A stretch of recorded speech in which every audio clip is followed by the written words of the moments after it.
Good afternoon, everyone, and welcome to North Herts Council's Holocaust Memorial Day event. We're very pleased that you are able to join us to learn about Holocaust Memorial Day, and your attendance is part of the national picture of Holocaust Memorial Day, with thousands of activities taking place across the UK, supported by the Holocaust Memorial Day Trust. We know that everyone who attends Holocaust Memorial Day events learns more, empathizes more deeply, and goes on to take action to build a better future. This ceremony is going to last for approximately 1 hour and will feature reflections on this year's theme, the fragility of freedom. And we're also going to have the winner of our poetry competition. We hope that you will find the event moving, informative, and engaging, and that it will inspire you to take action for a safer future. I'd like to welcome all of those that are present with us, both in person and online, to this event. And we will have contributions from speakers in the room and also remotely via Zoom. And this meeting will be available on our YouTube channel on Holocaust Memorial Day, which is Saturday, the 27th of January, from 8 p.m. And we would appreciate it if you could put your phone on silent if you haven't already done so. Holocaust Memorial Day is the international day on the 27th of January each year, where we remember the 6 million Jews who were murdered during the Holocaust, alongside the millions of other people killed under Nazi persecution of other groups and those in more recent genocides in Cambodia, Rwanda, Bosnia, and Darfur. The Holocaust threatened the fabric of civilization, and genocide must still be resisted every day. Our world often feels fragile and vulnerable, and we cannot be complacent.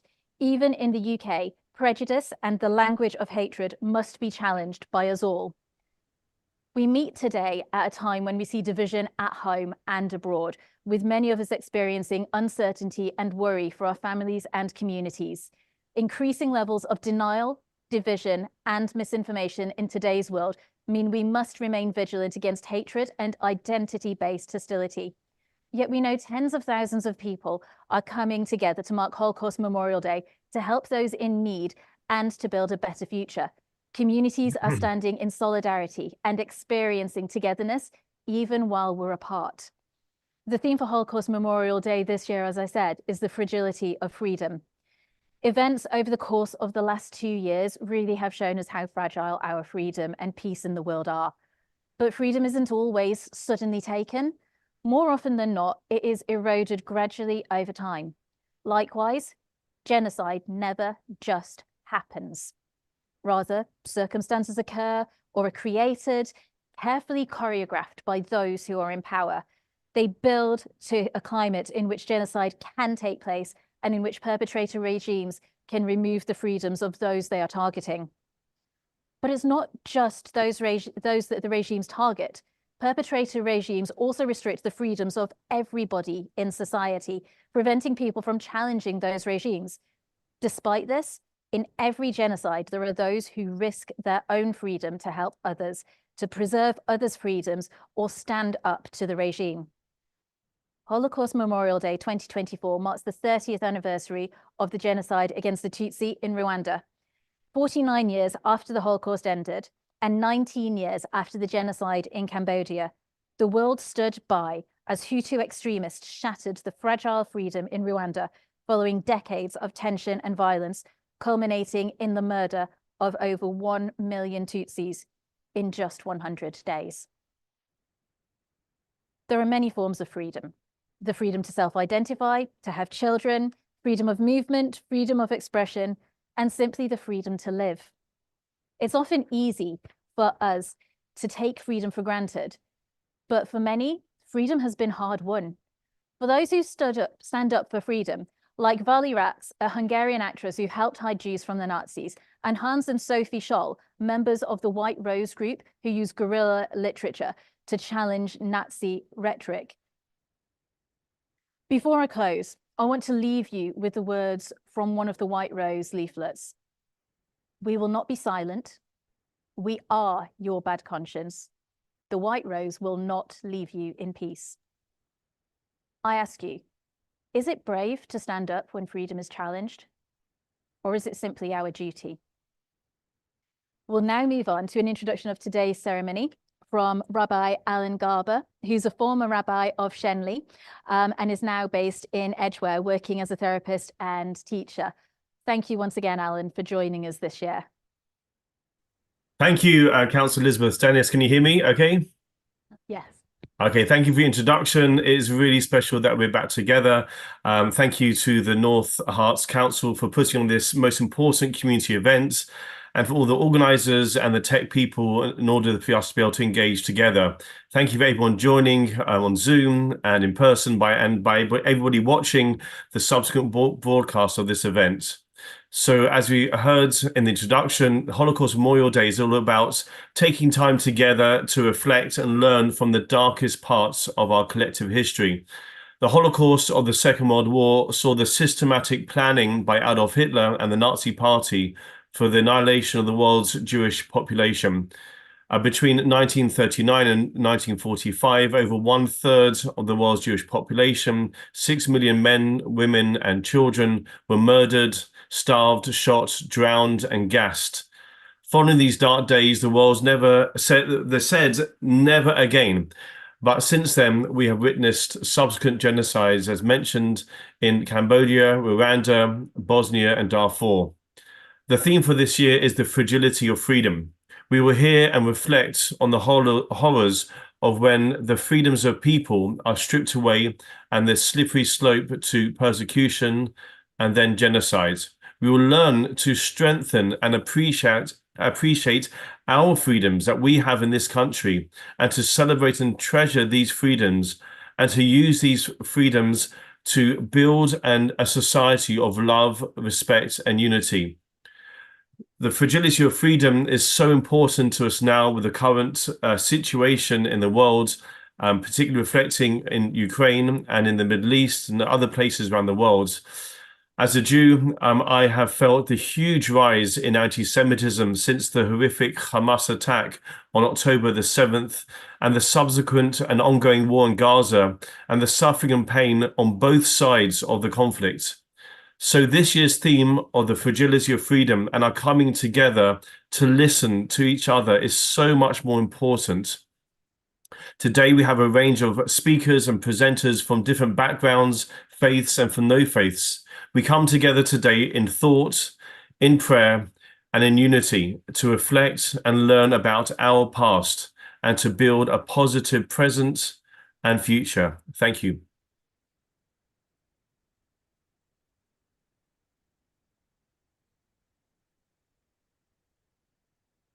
Thank you very much, Rabbi Garber. We'll now hear reflections on the theme of the fragility of freedom.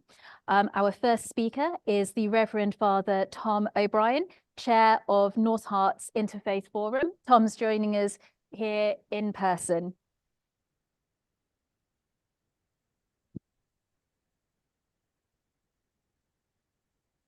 I'm coming into view.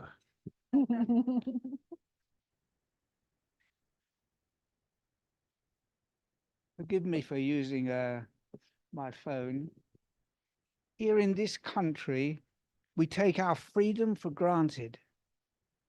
Today, our theme, the fragility of freedom, invites us to take a serious look at our freedoms and what value we place on them. But we also need to take a step back and look at other societies around the world who do not have the same freedom as we do to live, to worship, to work, and to love freely. There are the Uyghur Muslims in China who face forced relocation in Xinjiang province, as well as a re-education program that threatens to eradicate the Uyghur culture and other limits to freedom of expression, free movement, and freedom to worship. Many thousands of Rohingya Muslims are living in refugee camps in Bangladesh, having escaped religious persecution in Myanmar. The conflict in the Darfur region of Sudan is ongoing. Survivors of the genocide who have been given entry into England are terrified for the safety of their family members who are still in Darfur. Quite naturally, they are scared to speak out publicly in the UK, lest their family members' lives are threatened. Wherever there is war or oppressive regimes, it is the innocent who bear the brunt of the violence. It is the innocent who die rather than the military. They are even referred to as collateral damage, no longer valued as people, but as statistic, without any recognition of their humanity, reverence of life, human dignity, or honor. But in all the stories of genocide, of war, of injustice, and of persecution, there are the unsung heroes who sacrifice themselves and often their lives to help, care, and provide a safe haven for all those who have been written off. As we reflect on the evils and sufferings caused by war, injustice, and genocide in all its forms, it is also a day to celebrate the countless hidden heroes who remind us of our true humanity and our innate desire to conserve, protect, and promote a dignified and honorable life. For most of us, we are unable to be involved directly in helping those whose freedom is severely restricted, but we can live lives that speak eloquently of the value and dignity of life and promote its sacredness.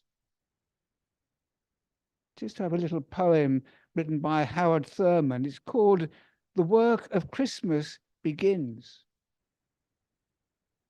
When carols have been stilled and the star-topped tree is taken down, when family and friends have returned home and we are back to our usual routines, the work of Christmas begins.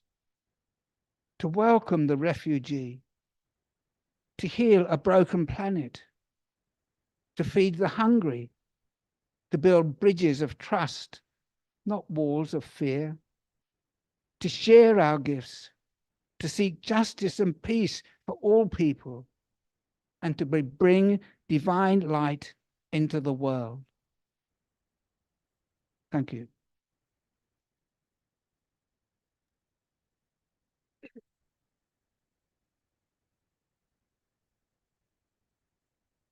Thank you very much, Father O'Brien. Our next speaker is Simon Madison, who has been a resident of Hitchin for 40 years and is a member of the National Secular Society and supporter of Hope Not Hate. Simon is going to be joining us via Zoom today, so I'll pass over to you, Simon. Thank you very much, Councillor Dennis, and thank you for inviting me to participate in this important day of remembrance. This year's theme is the fragility of freedom. One of the most important of the freedoms mentioned within the broad theme is the freedom of expression, the eroding of which is my subject today.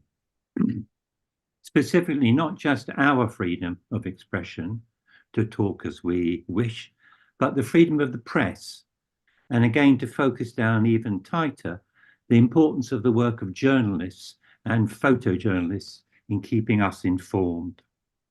As a keen amateur documentary photographer, I think particularly of the horrific picture of the running, burnt Vietnamese child and of the impact it had on world opinion and the course of the Vietnam War. Such witnessing and recording is so important, the freedom of reporting and our freedom to receive.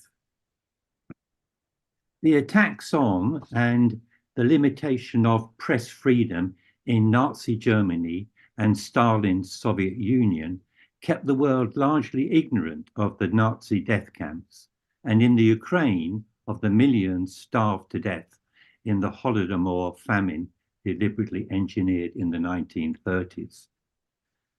The more there are limitations on the freedom of press, then the more fragile is our freedom. I'm going to read three names. Anna Politkovskaya, Russia, 7th of October 2006. Jan Kuciak, Slovakia, 21st of February 2018. Shirin Abdu Alek, West Bank, 11th of May 2022. What links these names? What links these three names? They were all journalists and photojournalists killed doing their job, reporting the news. Journalism can, of course, be a dangerous profession. You could be killed if you have a dangerous assignment. You're in a dangerous combat zone. But more sinisterly, you could be murdered as a direct reprisal for your work or to prevent you doing your work. The respected Committee to Protect Journalists has recorded the murders of 956 journalists in connection with their work since it began tracking these events some 30 years ago. 80% of these murders have gone unprosecuted. Now, I don't want to bombard you with figures, but here are a few. All this information comes from the website for the Committee to Protect Journalists, CPJ.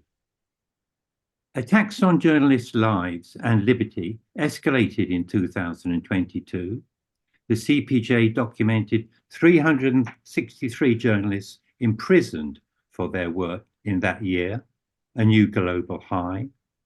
This included China, with a 40% increase in journalists in state custody, Iran, where 62 are in prison, and amongst others, Turkey, Myanmar, and Belarus, where authoritarian governments make increasingly oppressive efforts to stifle the media. Of the 67 journalists killed in 2022, 15 were in Ukraine, 13 in Mexico, and 7 in Haiti. To bring things right up to date, the CPJ records 79 journalists killed in the Israel-Gaza conflict since the horrific attack by Hamas on the 7th of October last year. 72 of these were Palestinians, 4 Israelis, and 3 Lebanese. CPJ is concerned that there is a suspicion that IDF sniper or targeted drone attacks are the cause of at least 2 of the deaths of Palestinian journalists. Globally, what is particularly shocking is the failure to prosecute the killers of journalists. These killers are often from the armed forces, the police, or other state actors. Because impunity to prosecution is rampant, the United Nations in 2013 declared November the 2nd each year to be the International Day to End Impunity for Crimes Against Journalists. That's a bit of a mouthful, and it was news to me, but I'll say it again. The International Day to End Impunity for Crimes Against Journalists. The reasons for the failure of countries to prosecute the killers of journalists range from conflict to corruption, from insurgency to inadequate law enforcement, and lack of political interest in punishing those willing to kill independent journalists. They range from those to the more sinister covering up of direct state action. These states include democracies and autocracies, nations in turmoil, and those with stable governments. As impunity becomes entrenched, it signals an indifference likely to embolden future killers and shrink independent reporting as alarmed journalists either flee their own countries, dial back on their reporting, or leave the profession entirely. So finally, we need to be ever vigilant to protect press freedom and protect those who supply the stories, the news, and the photographs for the press. Without them, freedom will be more fragile. Thank you.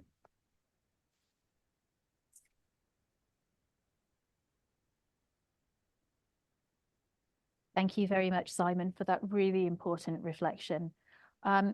Now, everyone, we'll hold a minute's silence to commemorate and honor all of those who are affected by genocide around the world.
Thank you very much. I would now like to invite our next speaker. Yankee Fackler was born in Letchworth and is chairman of the Jewish Historical Society of Ireland. He's also the author of the recently published Jewish Letchworth, a microcosm of the Jewish communal experience, which if you haven't had the opportunity to read yet, I do highly recommend. So Yankee is joining us via Zoom this afternoon. So I shall pass over to Yankee. Thank you very much.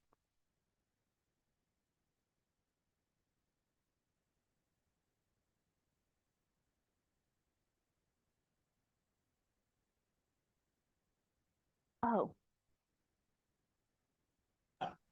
Okay, sorry about that.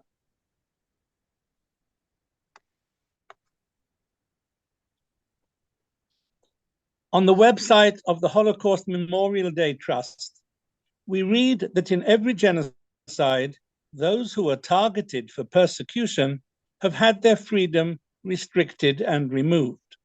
Freedom is indeed fragile. It cannot be taken for granted. My late father, who escaped from Nazi Germany and survived the Holocaust thanks to the Kindertransport program, and who lived in Letchworth for 30 years, told me that it is impossible for people born in free societies to imagine what it is like to live in a totalitarian society like the Nazi regime. He escaped. The fragility of freedom was not accorded to his parents, and most of his family were devoured by the Nazi killing machine. The Holocaust Memorial Day Trust website mentions several ways in which the freedoms of people targeted during the years preceding the Holocaust were restricted. And among these fragile freedoms, I have chosen four. Freedom of religion, freedom to self-identify, freedom of movement, and freedom of expression. Nazis had a cynical habit of committing their worst atrocities on Jewish holidays.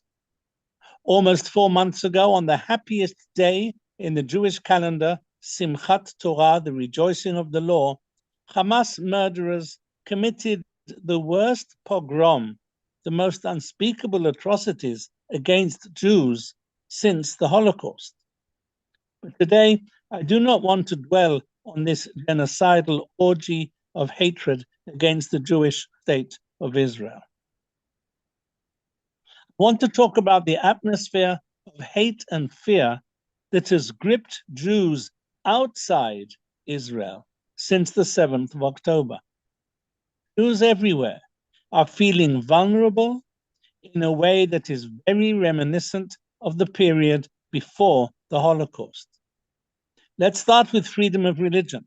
In scores of synagogues in Britain, the USA, and elsewhere, services have been cancelled, synagogues have been evacuated, graffiti has been daubed on synagogue buildings, and anti-Semitic crowds have jeered at Jews entering and leaving their houses of prayer. Let's look at freedom to self-identify. Official Jewish representative bodies around the world have warned Jews to stop wearing Star of David pendants in public. Jewish males have been warned not to wear a yarmulke, like the one I am wearing, in public. Jewish students on university campuses have been advised to take down the mezuzah from the doorposts of Jewish society premises to avoid those premises being attacked.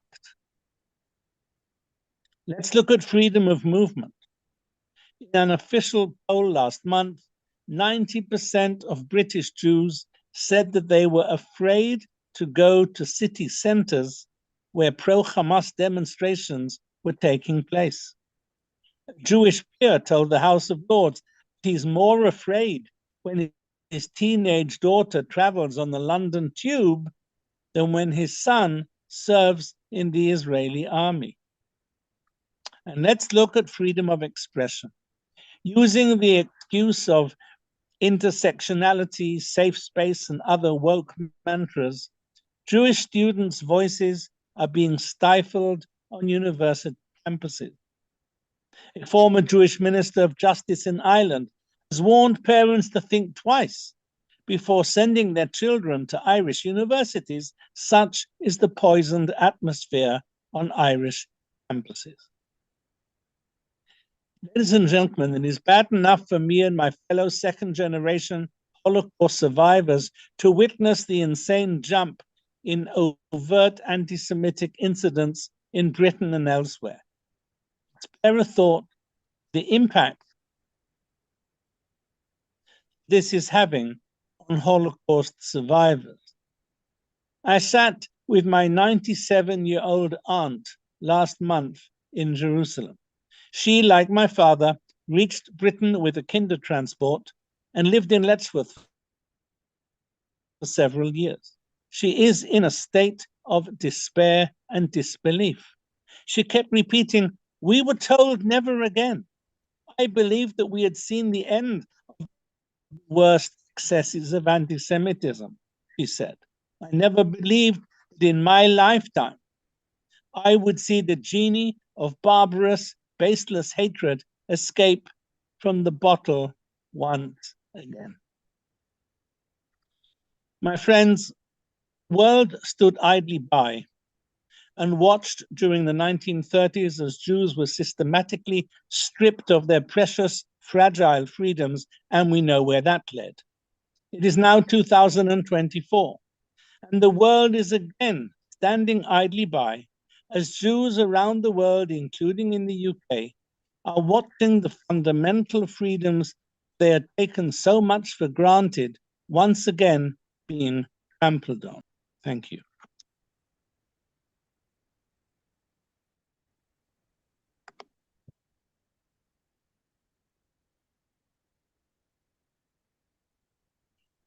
Thank you very much, Yankee, as always, for your contributions and reflections on the theme.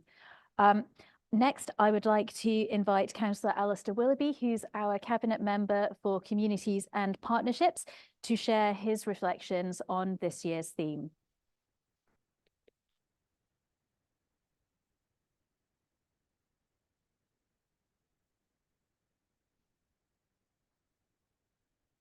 Hello. Freedom is often taken for granted. The freedom to live, to express ourselves, to love, to be who we are. It can be easy to forget that there are many who do not share these freedoms, and these freedoms are fragile. Holocaust Memorial Day reminds us that we cannot take these freedoms for granted. We must all stand against hate, intolerance, and cruelty wherever it appears, and take heed of the responsibility that we bear to hold these freedoms and strengthen them in our society and beyond. It is only together that we create a better world. I would like to read a quote from Charlie Chaplin's The Great Dictator, which was written in response to the atrocities that were taking place in Europe at the time, and which I believe particularly fits our theme. I'm sorry, but I don't want to be an emperor. That's not my business. I don't want to rule or conquer anyone. I should like to help everyone if possible. Jew, Gentile, black man, white. We all want to help one another. Human beings are like that. We want to live by each other's happiness, not by each other's misery. We don't want to hate and despise one another. In this world, there is room for everyone, and the good earth is rich and can provide for everyone. The way of life can be free and beautiful, but we have lost the way. Greed has poisoned men's souls, has barricaded the world with hate, has goose-stepped us into misery and bloodshed. We've developed speed, but we have shut ourselves in. Machinery that gives abundance has left us in want. Our knowledge has made us cynical. Our cleverness hard and unkind. We think too much and feel too little. More than machinery, we need humanity. More than cleverness, we need kindness and gentleness. Without these qualities, life will be violent and all will be lost. The aeroplane and the radio have brought us closer together. The very nature of these inventions cries out for the goodness in men, cries out for universal brotherhood, for the unity of us all. Even now, my voice is reaching millions throughout the world, millions of despairing men, women, and little children, victims of a system that makes men torture and imprison innocent people. To those who can hear me, I say, do not despair.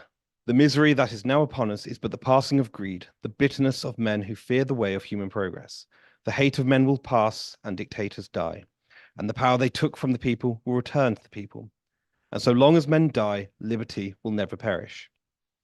Soldiers, don't give yourselves to brutes, men who despise you, enslave you, who regiment your lives, tell you what to do, what to think, and what to feel, who drill you, diet you, treat you like cattle, use you as cannon fodder. Don't give yourself to these unnatural men with machine minds and machine hearts. You are not machines. You are not cattle. You are men. You have the love of humanity in your hearts. You don't hate. Only the unloved hate, the unloved and the unnatural. Soldiers, don't fight for slavery. Fight for liberty. In the 17th chapter of St. Luke, it is written, the kingdom of God is within man, not one man nor a group of men, but in all men. You, the people, have the power to create machines, the power to create happiness. You, the people, have the power to make this life free and beautiful, to make this life a wonderful adventure. Then, in the name of democracy, let us use that power. Let us all unite. Let us fight for a new world, a decent world that will give men a chance to work, that will give youth a future and old age a security. By the promise of these things, brutes have risen to power, but they lie. They do not fulfill their promise. They never will. Dictators free themselves, but they enslave the people. Now let us fight to fulfill that promise. Let us fight to free the world, to do away with national barriers, to do away with greed, with hate and intolerance. Let us fight for a world of reason, a world where science and progress will lead to all men's happiness. Soldiers, in the name of democracy, let us all unite. Now I realize not all of that is necessarily incredibly relevant, but I think most of that is sadly still relevant today.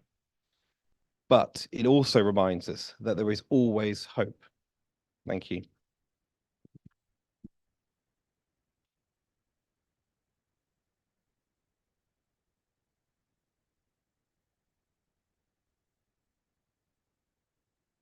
Thank you, Councillor Willoughby. Next, I would like to invite Anna Potorayenko, who is a Ukrainian teacher and member of PLAST, the Ukrainian Scouting Organization. Anna is also a mother of 3 children and is joining us remotely from Ukraine this afternoon. Over to you, Anna. Everyone, hello, good afternoon. My name is Anna Potorayenko. I'm Ukrainian and I'm proud of this. I'm from Irpin, a wonderful green city, which is quite near to Kiev, and which is now known for the amount of destructions and the degree of atrocities of the Russian army. It's a big honor and appreciation for me to be here with you today and to share the pain caused by all the genocides and have a possibility to be a humble voice of my country, of Ukraine. Most people think that the war in Ukraine started in just on the 24th of February 2022, but it's not like this. We have experienced the fear of war and big changes in Ukraine since 2014. Being true, there is no Ukrainian generation which didn't suffer from Russian and Russian policy actions against Ukraine for centuries. So this war is not only the matter of Putin's policy. 21st of February 2022. On the day, I'm sure not only Ukrainians felt the fragility of life, freedom, and the world in which we live. We are an ordinary Ukrainian family. My husband is a dental surgeon. I'm a primary school teacher. We have 3 children. My eldest son is at the university now, and my 2 daughters go to school. When we had to flee from the war, I ended up with my girls, first in Slovakia, and then we appeared in the UK. We lived there for a little over a year. My husband and son, they couldn't leave the country, and they didn't have the moral right for themselves. It was the second time in my life when I felt that we had managed to survive. We saved our children. My country preserved and is still fighting. We were not broken, and despite the fragility of everything, such moments in our life make us stronger when we look back and realize what we have been through. And we can draw our strengths from there. We first visited Ukraine in June 2022, when our city was already deoccupied. I burst into tears when I first stepped on my native land, to which I had said goodbye just a couple of months ago, and not knowing whether I would ever return to my home and see my husband and son again. This is not only my experience of pain. Millions of Ukrainians, the experience of my people. We have to live through it again and again. Fortunately, I had a place where to come back. One part of our block of flats was damaged, a shell hit it, and there was a fire. The yard was cut by a lot of shrapnel. Our apartment survived. This is a small thing compared to the devastating destruction that other parts of my city and my neighbors and my friends have suffered. When I walk around the city, I feel a wild sadness, though now the reality looks a little distant. It has already happened. Afterwards, we were back from the UK. I was tidying up our storage room, which is a couple of floors below our apartment, and was quite damaged. Then reality caught up with me. I felt again how fragile our present day is. In the storage, I collected dozens of fragments of the scattered shells, and one is in my hand, as well as hundreds of such fragments in our heart. When I returned, I heard many stories about the abuse of my fellow citizens who appeared under occupation. I heard about the suffering and fear of my neighbors, about the cruel rapes of women, children, and men, about the torture chambers that Russians arranged in our basement, about the burglarized flats from which even women's underwear were taken. I saw the places of executions and massive graves. Sometimes I meet devastated looks, and you never know what horrors this person has lived through, what shrapnel has cut his soul.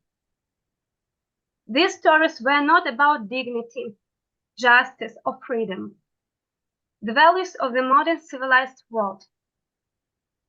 Throughout the history of its existence, Russia has played the Jewish card many times on the territory of Ukraine. It has actively waged information wars against Jews, and it has never been punished. This has led to a sense of permissiveness, and this is the key to its genocides against Ukrainians in the 20th and 21st centuries. The biggest genocide of Ukrainians was conducted by Soviets in 1932-33. About 10 million of Ukrainians were murdered then. Simon, thank you so much that you mentioned this.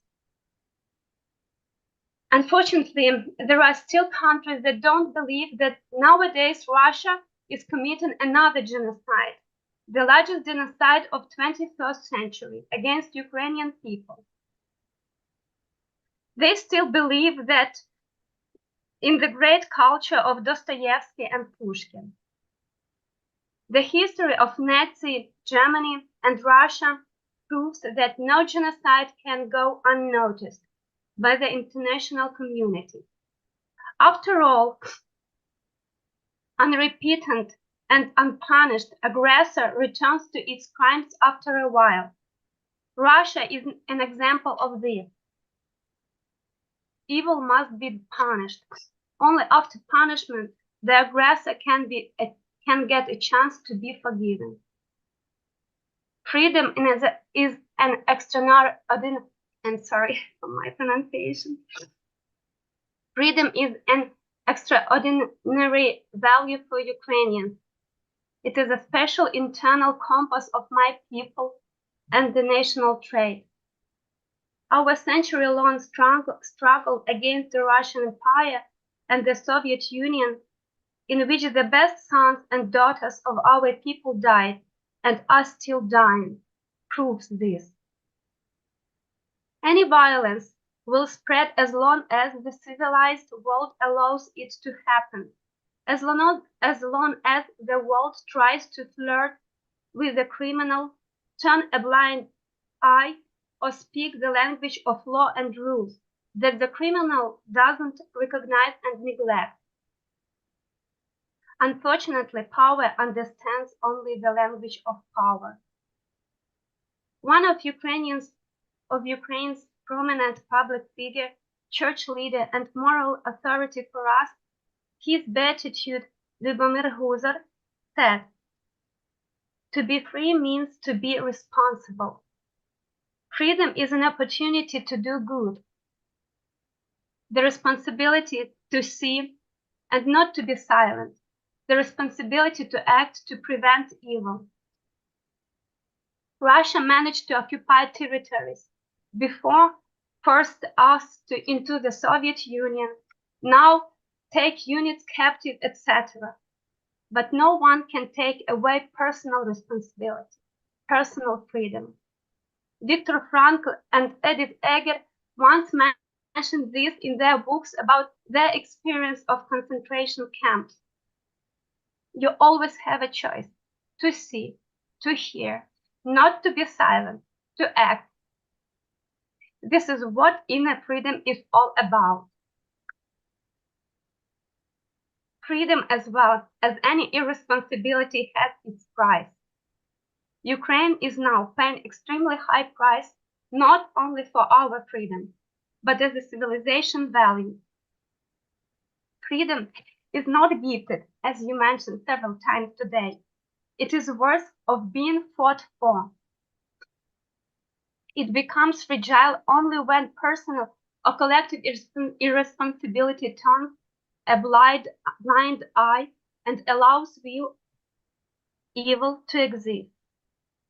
When there is tacit permission for violence, murder, or genocide, freedom disappears where there is unwillingness or indecision to defend it.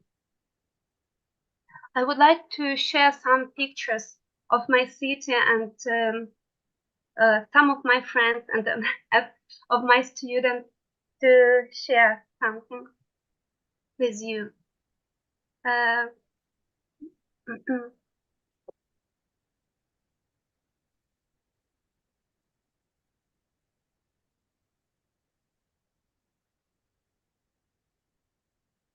That is Ukrainian typical symmetry. And there are hundreds of such cemeteries in Ukraine now, and that is our prize. That is my friend who was only 23 years old when he defeated Donetsk airport. That is our road of life, and it's a very popular picture in all world publics, and that is in my city. It was only one way how we could evacuate it from our city, and there are lots of people who were under the fire. That is my student.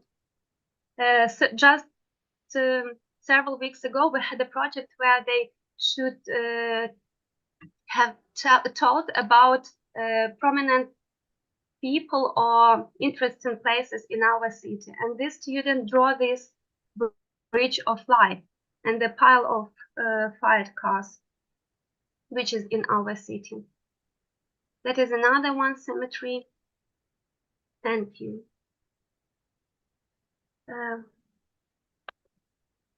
Just ending that we are ordinary Ukrainian family.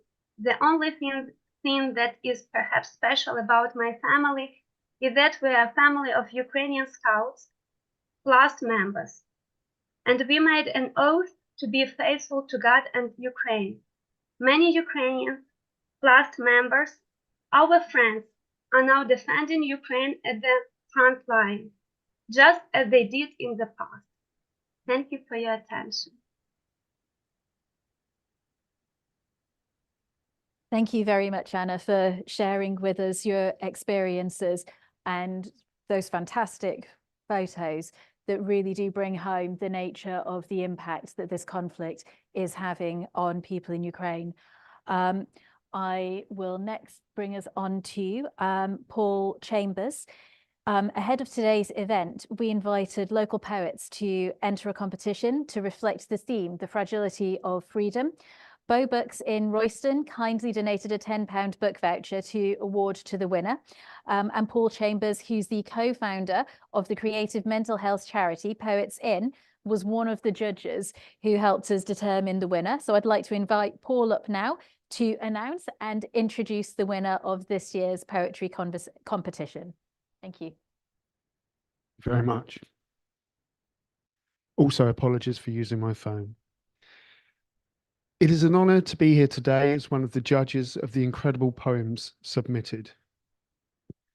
It also means so much to me as not only am I the co-founder of a charity that utilizes creative outlets such as poetry for better well-being, but as someone who was deeply moved by stories of the Holocaust in my time living in Germany and ever since. As a 12-year-old, I visited one of the concentration camps, Dachau, only 37 years after liberation, and I swear the soil and the buildings were still weeping, as did we as we walked around. At that time, I was already writing as an outlet for undiagnosed mental illness, and I remember penning a poem about the atrocities I learned about to manage the myriad feelings the visit evoked within me. It was an experience that very much shaped the compassionate person I've become today and my outlook on life in general.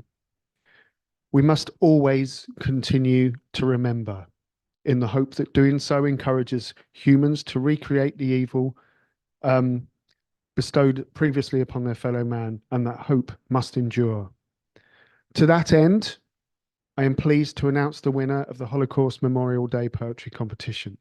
And I'm not just saying the standards were high to make people feel better, they really were incredible, and it was incredibly difficult to choose.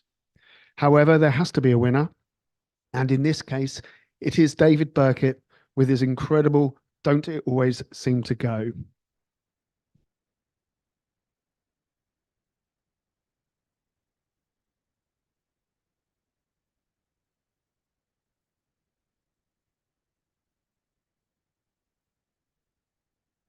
Thank you, Paul. And where can we hear the poem or see it? That's a good question. If you give me an email address, I can send you a copy. It's on the Poetry ID website. That's the local branch of the Poetry Society in the UK, as you can see it there. The poem was inspired by the observation of Thomas Jefferson that the cost of freedom is eternal vigilance, and the title was borrowed from Joni Mitchell. You don't know what you've got till it's beneath your days. Ensure this knowledge like a root is planted. You are not ever free to take your liberty for granted. There is a shadow in the heart of humankind that's slanted towards the night. The light cannot take clarity for granted. And syllable by syllable, the meaning is supplanted in freedom that's become a sound you make and take for granted. It's written on the placards, in the slogans that are chanted. Your freedom is a prize that's won and not a gift that's granted.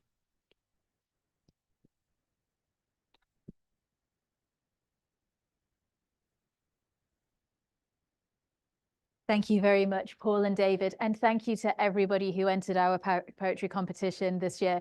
It's always really difficult judging the entries. There were some fantastic reflections on this year's theme, and David's winning entry was just one of many, many very vital and important contributions. Our final speaker that I would like to invite to address us today is Shakira Azizi. Shakira arrived in the UK from Afghanistan in August 2021 and is now living with her family in Stevenage. She's currently studying for a degree as well. So, Shakira, would you like to come up and speak to us about your experiences?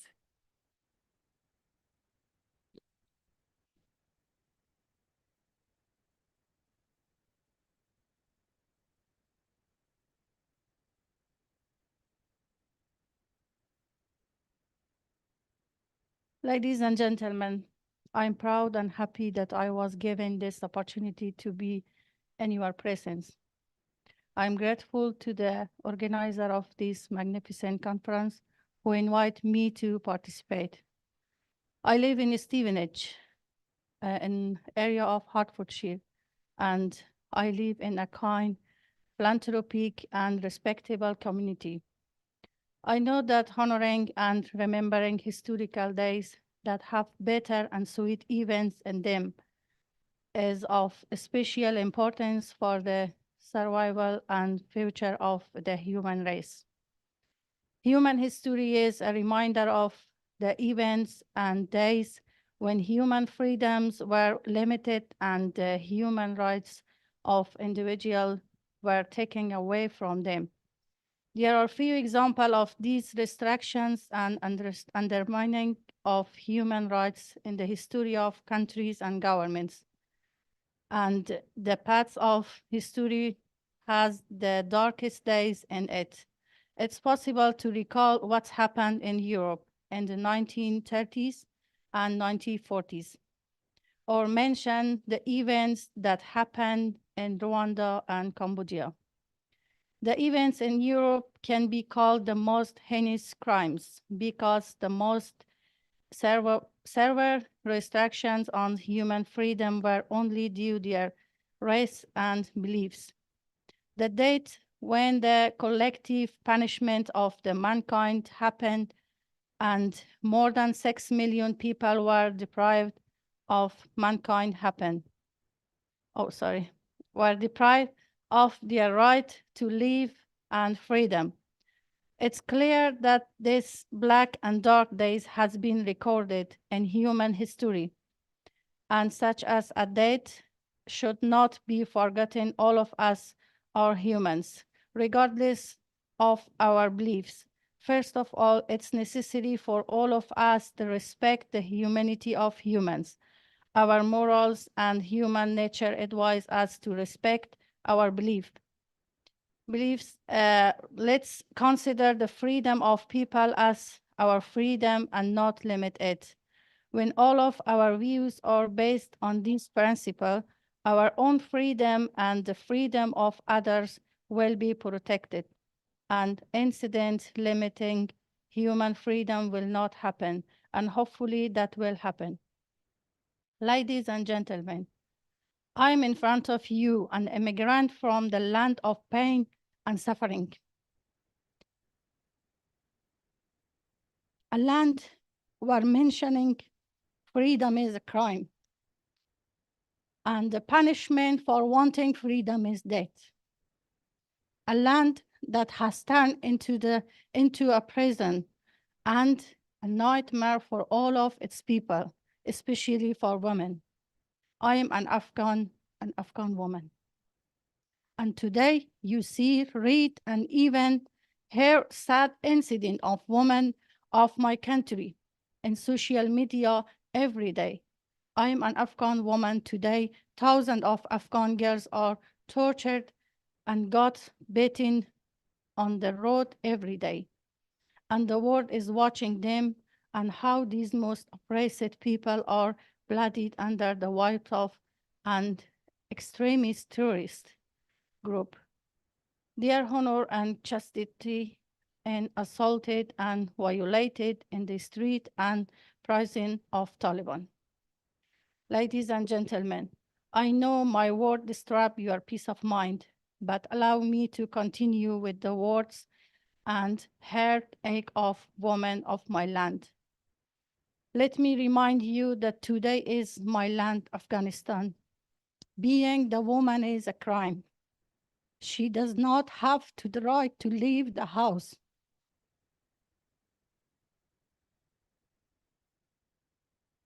She does not have the right to go to the university and the school. She does not have the right to go to the hospital.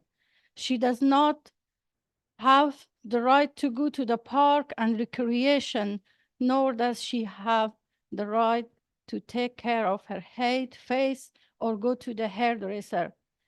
In my heart, I tell you about the women who during this month, thousands of them were catched and imprisoned for the crime of going out to buy food for their children. I remind you from the pain of those women, those who were yesterday's terrorists and they are today Taliban, in order to justify their crime and to continue torturing them. Make a conspiracy and surrender against their every moment, and one day they are morally corrupt, and one day depend on the West, and the other day they are not. They call them troublemaker. There is no difference between the restrictions on people's freedom in the 1930s and 1940s and what's happened to the woman in my country now. All the restrictions of those days are imposed of Afghan women today. With the coming of the Taliban again, all the people's dreams were destroyed overnight and they were captured by the terrorist group. Now, Afghan women are in a situation that does not exist in current world, when half of the population of a country has the freedom to breathe taken away from them. Don't you think that the history has repeated itself once again, but this time is a different region? That's definitely the case. I invite you, all of you, to stand Afghan women and raise their voice for justice in every gathering, assembly, and every media outlet, so that we don't witness the restriction of human freedom, especially women. I'm hoping for when the women of my country will have the access to their human rights like any other woman in the world. The wipe of oppression and torture will be removed from their head and face, and they will be able to breathe easy.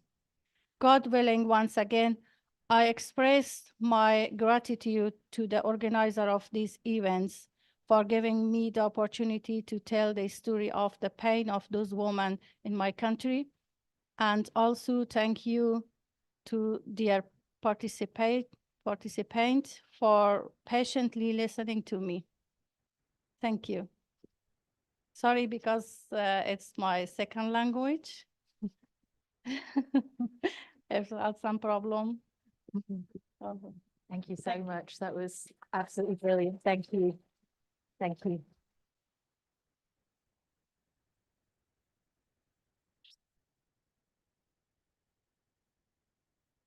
Thank you very much, Shakira, and thank you to everybody who has joined us today. Particular thanks go to our speakers, Rabbi Alan Garber, the Reverend Father Tom O'Brien, Simon Madison, Yankee Fakler, Shakira Azizi, Anna Petraiko, and everybody who has helped us to reflect on this year's theme, the fragility of freedom. Also, thank you so much to Paul Chambers for being a judge and for announcing the winner of our poetry competition. Thank you, David Burkett. Thank you to everyone again who did make those entries into the poetry competition. And also my thanks go to our wonderful Interfaith Forum who have supported this event since its inception. And I look forward to continuing working with you. I also need to thank very much Hearts Welcomes Refugees for the wonderful work that you have done and that you continue to do, supporting those who have been displaced. In the nicest possible way. I really wish that we didn't need your work, but sadly, as we've heard, I feel that we are going to continue to work with you in solidarity and partnership, supporting people from around the world who need our help. This event is just one of thousands that mark Holocaust Memorial Day this year, taking place in schools, places of work, prisons, churches, and many, many more settings. By attending, each and every one of you has helped contribute to a future which is free from genocide. Now, I think it's easy for us to forget that genocide is a legal term that was only coined after the horrors of the Holocaust, but there were acts of genocide that occurred before the Holocaust. Let us not forget the Armenian genocide. Holodomor in Ukraine has been referred to as well. And we know that even after the horrors that we saw in the early to mid 20th century in Europe, Holocausts and genocides continue to be committed around the world. In Cambodia, Rwanda, Bosnia, and Darfur, and closer to home on our streets to this day, on public transport, online, people are still facing attacks simply because of who they are. This is not acceptable. We have heard how easy it is for our fragile freedom to be shattered. Genocide, sadly, isn't something that lives in the past, although it really does belong there. It's a daily reality still for so many people around the world whose freedom has been stolen by oppressive regimes, dictators, and those with prejudicial views. Holocaust Memorial Day presents us with that opportunity to come together, no matter what our background is, to learn about the past, to learn about our brothers and sisters globally and the struggles and the challenges that they are facing, and to come together and build and create that better future. It serves as a reminder that all of us not only have the ability to resist the forces of hatred, but we've got a responsibility to do that too. That includes everyone who's joined us today. And that's why we're asking each and every one of you to be the light in the darkness and to help us protect and win back our hard-fought and sometimes so easily lost freedoms. To reference back to last year's theme, we might be ordinary people, but each and every one of us has the potential and the capacity to do extraordinary things. I'll now hand over to Rabbi Alan Garber, who will end today with a closing sentiment. Thank you very much. Thank you, Councillor Elizabeth Dennis, and for bringing things together, and the many speakers that we've heard today. The theme has been for the fragility of freedom, and we've had the opportunity to come together and to listen to each other. We've heard a number of stories, passionate presentations and reflections. I just want to summarize by bringing a few thoughts together, and maybe we can tack on to David's poem, the title of his poem, "You Don't Know What You've Got Until It's Gone." We are coming together today to shout very loud that we appreciate our freedom, and we need to use that freedom in a very powerful way, as we just heard. As Anna reflected in the words of Viktor Frankl in Man's Search for Meaning, freedom is in our mind, and we can use our mind even if we're facing prejudice, to choose to see the good and to use the good for everyone around us. We need to celebrate our freedom, use our freedom responsibility to educate ourselves, to listen to each other, and to use our freedom of speech to be careful and considerate and respectful how we communicate in our language on social media. And picking up the very powerful word which Paul Chambers mentioned about the idea of hope, hoping for a better future. I would like to finish by sharing a prayer which I've adapted from the writings of Rabbi Jonathan Sachs of blessing memory. Today, on Holocaust Remembrance Day, we remember the victims of the greatest crime of man against man. The young, the old, the innocent, the 1.5 million children starved, shot, given lethal injections, gassed, burned, and turned into ashes because they were deemed guilty of the crime of being different. In the horrors of that history, when so many groups were targeted because of their identity, and in genocides which followed, that are included in Cambodia, Rwanda, Bosnia, Darfur, we recognize destructive prejudices that drive people apart. We remember what happens when hate takes hold of the human heart and turns it to stone. What happens when the victims cry for help and there is no one listening? And what happens when humanity fails to recognize that those who are not in our image are nonetheless in God's image? We pray and we pay tribute to the survivors who bore witness to what happened. We remember and we give thanks to the righteous of the nations who saved, often at the risk of their own lives, teaching us how in the darkest nights we light a candle of hope. Today, on Holocaust Memorial Day, we call to you, Almighty God, to help us to hear your voice that says in every generation, do not murder, do not stand idly by the blood of your neighbor, do not oppress the stranger.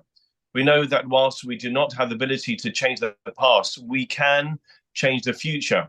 We know that whilst we cannot bring the dead back to life, we can ensure their memories live on and that their deaths are not in vain. And so on this Holocaust Memorial Day, we commit ourselves to remember and learn from the past, to honor those who have gone before us by committing to focus on our common humanity and together to build a positive and peaceful future.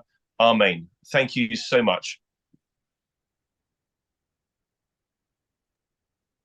Thank you.